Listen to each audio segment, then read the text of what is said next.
Halo, selamat datang kembali di The Deep Dive. Kita mulai ya. Ada satu kutipan bagus nih dari Albert Einstein. Oh, yang mana nih? Dia bilang, saya tidak punya bakat khusus. Saya hanya sangat penasaran. Nah, ini rasanya pas banget untuk jadi pembuka pembahasan kita kali ini. Setuju. Itu langsung ke intinya. Iya kan? Kita akan menyelami isi dari bab 4 di buku How to Find Problems Like a Genius, karya Kiran Fadagam. Jadi misi kita hari ini tuh membongkar, membedah apa sih sebenarnya yang ada di kepala seorang jenius. Dan ini bukan soal skor IQ ya, sama sekali bukan. Ini soal rasa ingin tahu, cara mereka melihat masalah, dan yang paling menarik, kenapa bagi mereka hal-hal di luar silabus itu justru jadi silabus yang sebenarnya. Anda benar. Dan poin yang lebih menarik lagi adalah bagaimana Fadagam mengaitkan semua ini bukan sebagai bakat bawaan, tapi sebagai sebuah, pola pikir yang bisa dikembangkan. Sementara ada orang lain yang justru gelisah kalau nggak mencari masalah yang lebih besar untuk dipecahkan. Oke, menarik. Ayo kita bongkar petanya. Kalau Anda dengar kata jenius, apa sih yang pertama muncul di pikiran? Pasti ilmuwan, rambut acak-acakan, rumus di papan tulis. Iya kan? Atau seseorang dengan skor IQ di atas 140. Nah, di bab ini, Fadagam langsung menantang definisi itu. Kejeniusan yang sejati, katanya, itu jauh lebih dalam dari sekedar bakat. Yang menarik di sini adalah cara dia mendefinisikan ulang kejeniusan itu sendiri. Menurutnya, kejeniusan itu ditentukan oleh, nah ini kuncinya, intensitas rasa ingin tahu terhadap suatu subjek. Intensitas ya? Betul. Bukan cuma sekedar penasaran. Betul. Lalu dia membuat pembedaan yang tajam. Orang pada umumnya cenderung menciptakan nilai untuk diri mereka sendiri. Karir bagus, keuangan stabil, kenyamanan pribadi. Nggak ada yang salah dengan itu tentunya. Tentu. Itu tujuan hidup banyak orang, tapi jenius. Mereka menciptakan nilai bagi kemanusiaan.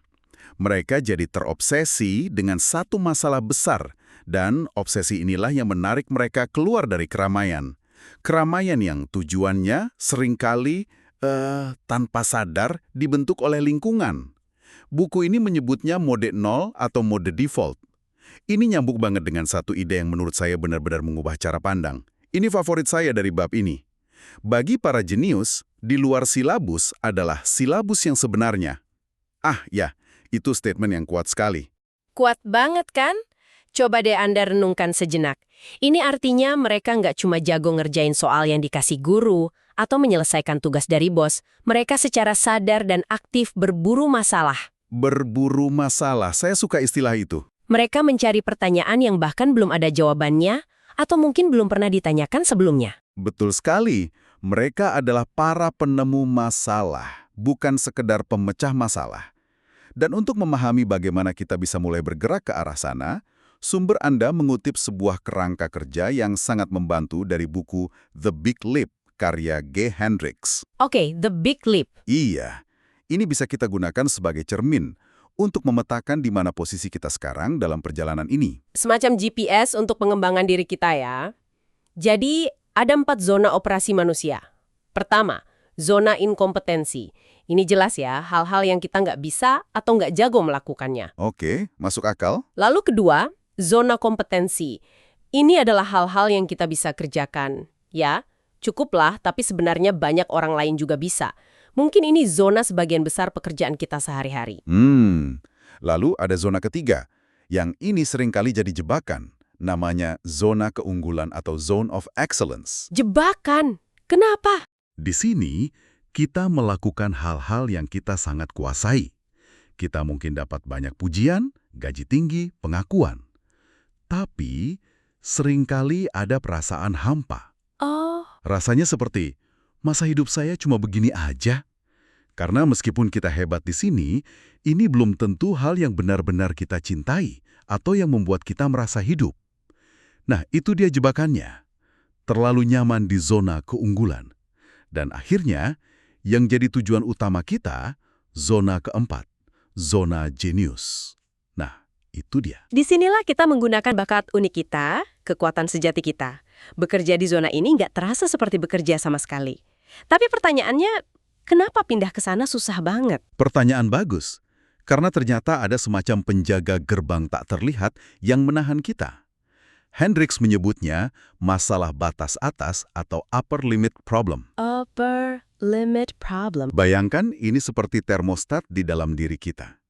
Saat level kebahagiaan atau kesuksesan kita mulai naik melebihi setelan yang biasa, termostat ini nyala dan secara tidak sadar melakukan sabotasi diri. Wow, sabotase diri? Betul. Buku ini mengidentifikasi beberapa pemicunya. Pertama, ada keyakinan tersembunyi bahwa diri kita ini pada dasarnya cacat atau ada yang salah dengan diri kita. Wah, itu dalam sekali. Jadi pas kita sukses ada suara kecil di kepala yang bilang, saya nggak pantas dapat ini. Tepat. Pemicu kedua adalah perasaan tidak setia atau takut akan meninggalkan suku kita, keluarga, teman, kalau kita jadi terlalu sukses. Oh, takut jadi berbeda dari lingkungan kita. Persis. Ketiga, keyakinan bahwa lebih banyak sukses itu sama dengan lebih banyak beban. Dan yang terakhir, ini yang paling subtil. Kejahatan karena bersinar lebih terang dari orang lain. Ada rasa bersalah. Rasa bersalah karena sukses. Iya. Di banyak budaya kan termasuk mungkin di sini, menonjol itu kadang dianggap nggak sopan atau sombong. Mengenali pemicu mana yang paling aktif dalam diri Anda itu adalah langkah pertama yang paling krusial untuk bisa mendobrak batas itu. Jadi kalau kita berhasil nih melewati upper limit problem ini dan mulai beroperasi di zona jenius, apakah jenis masalah yang kita hadapi juga ikut berubah? Maksud saya, apa masalahnya jadi beda? Pertanyaan yang sangat jitu, dan jawabannya adalah, ya, sangat berbeda. Disinilah letak perbedaan yang paling fundamental. Oke, buku ini menjelaskannya dengan gamblang. Sebagian besar dari kita yang beroperasi di mode default, fokus pada apa yang disebut masalah bertahan hidup. Bagaimana bayar tagihan, gimana memperbaiki hubungan, gimana dapat promosi. Ini semua penting tentu saja. Tapi masalah para jenius ini beda ya. Contoh Leonardo da Vinci yang disebut di buku ini sangat membuka mata. Dia kan terkenal sebagai pelukis Mona Lisa ya. Betul, tapi ternyata masalah yang dia cari itu jauh lebih luas dari itu. Dia terobsesi dengan anatomi tubuh manusia, dia merancang mesin terbang, dia mempelajari aliran air, arsitektur, gila semuanya. Persis, dia sengaja mencari masalah di berbagai bidang yang sama sekali nggak ada hubungannya dengan bertahan hidup. Nggak ada.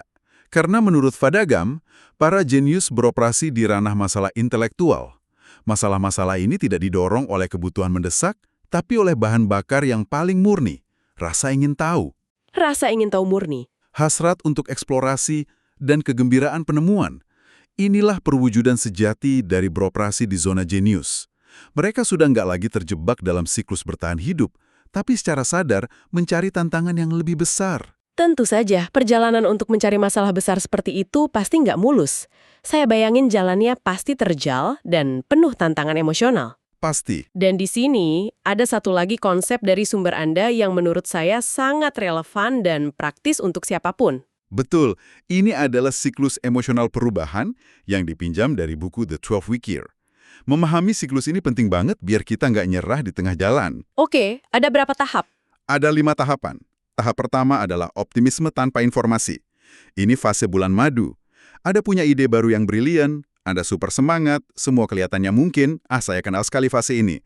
Lalu, tak lama kemudian kita masuk ke tahap kedua, pesimisme dengan informasi. Realitas mulai menghantam. Hahaha, iya. Kita sadar kalau ini jauh lebih sulit dari yang kita kira. Usaha yang dibutuhkan mulai terasa, dan semangat awal itu mulai padam. Ini yang kemudian sering kali membawa kita ke titik terendah. Lembah keputusasaan, Valley of Despair. Disinilah rasa sakit dari perubahan terasa paling akut, sementara hasilnya belum terlihat sama sekali. Di sini banyak yang menyerah ya. Di titik inilah, sebagian besar orang menyerah. Mereka kembali ke cara lama karena itu terasa lebih nyaman. Saya ingat waktu pertama kali belajar coding, rasanya minggu ketiga itu benar-benar ingin lempar laptop. Ternyata, saya sedang berada persis di lembah keputusasaan itu. Benar sekali, semua orang pasti pernah merasakan lembah itu. Tapi kuncinya adalah terus berjalan kan? Karena kalau kita berhasil melewatinya, kita akan masuk ke tahap keempat. Apa itu? Optimisme dengan informasi. Di sini, usaha kita mulai menunjukkan hasil. Kita mulai melihat sedikit cahaya di ujung terowongan. Kita dapat bukti bahwa apa yang kita lakukan itu berhasil dan keyakinan kita mulai tumbuh lagi. Dan akhirnya kita mencapai tahap kelima. Kesuksesan dan kepuasan. Tindakan yang dulunya terasa berat banget, kini telah menjadi kebiasaan baru yang lebih mudah. Memahami bahwa lembah keputusasaan ini normal, itu adalah senjata rahasia. Berbicara soal bertahan dan terus maju, sepertinya cara kita memandang masalah itu sendiri juga memegang peranan pentingnya. Apa para jenius ini punya semacam sistem operasi mental yang beda saat lihat masalah? Tepat. Disinilah teori waktu, tindakan, dan kemajuan, atau Time, Action, Progress Theory, atau TAP, yang dibahas di buku ini, menjadi relevan. Teori TAP? Ya, teori ini memetakan cara kita merespon masalah ke dalam beberapa mode. Mari kita mulai dari yang paling dasar, mode default. Alur berpikirnya begini, saya punya masalah? Ya. Saya bisa melakukan sesuatu sekarang? Tidak. Kalau begitu berhenti khawatir. Jadi fokusnya cuma menghindari stres ya, bukan menyelesaikan masalah. Persis. Lalu ada level di atasnya, mode reguler. Alur berpikirnya mirip, tapi jika jawabannya, ya saya bisa melakukan sesuatu, maka langkah selanjutnya adalah ambil tindakan dan selesaikan masalah. Ini sudah lebih baik, tapi sifatnya masih sangat reaktif. Kita bertindak hanya ketika masalah sudah di depan mata. Betul, pergeseran yang signifikan terjadi di level berikutnya, mode pembelajar. Ini mode yang sangat relevan untuk Anda. Di sini pertanyaannya jadi lebih dalam. Gimana itu? Bukan lagi sekedar bisakah saya melakukan sesuatu, tapi juga apakah saya siap menghadapinya? Dan yang lebih penting lagi, setelah masalahnya selesai, ada pertanyaan reflektif. Apakah saya siap untuk kejadian seperti ini di lain waktu? Jadi ini bukan lagi soal memadamkan api, tapi sudah mulai berpikir cara memasang alarm kebakaran. Ya? Analogi yang bagus sekali. Dan puncaknya adalah mode praktisi atau master. Ini adalah tentang pemikiran sistemik. Mereka tidak hanya memasang alarm, mereka merancang bangunan yang tahan api. Wow, buku ini memberi contoh masalah keuangan. Orang di mode reguler bertanya, di mana cara dapat uang tambahan bulan ini?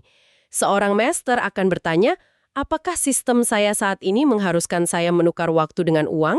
Bagaimana saya bisa mulai membangun aset? Jadi mereka memperbaiki sistemnya, bukan cuma gejalanya. Tepat. Mereka nggak menyelesaikan masalah di permukaan, tapi membongkar dan memperbaiki sistem yang menyebabkan masalah itu muncul berulang kali. Ini membawa kita kembali ke kutipan kunci dari buku ini. Jenius tidak menghadapi masalah, tetapi mereka sengaja menemukan masalah.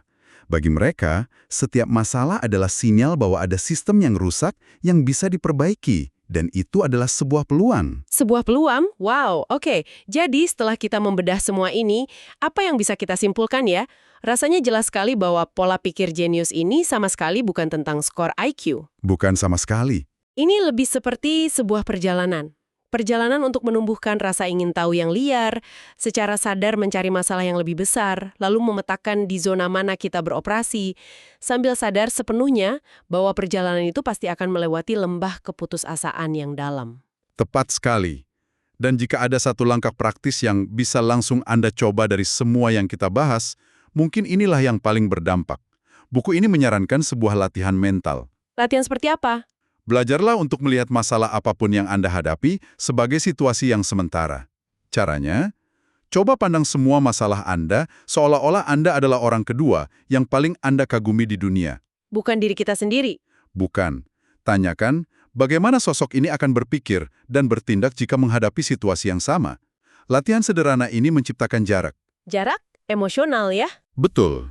Jarak ini membantu kita melepaskan diri dari keterikatan emosional yang seringkali membuat masalah terasa jauh lebih besar dan menakutkan daripada yang sebenarnya. Sebuah cara untuk keluar dari kepala kita sendiri dan mendapatkan perspektif yang lebih jernih. Saya suka itu. Dan sebagai penutup, kami ingin meninggalkan Anda dengan satu pertanyaan provokatif yang diambil langsung dari buku ini. Sebuah pertanyaan untuk direnungkan. Ya, pertanyaan yang menangkap esensi dari seluruh pola pikir yang telah kita diskusikan hari ini. Pertanyaannya adalah, masalah apa yang akan Anda pecahkan jika Anda tahu Anda tidak akan gagal?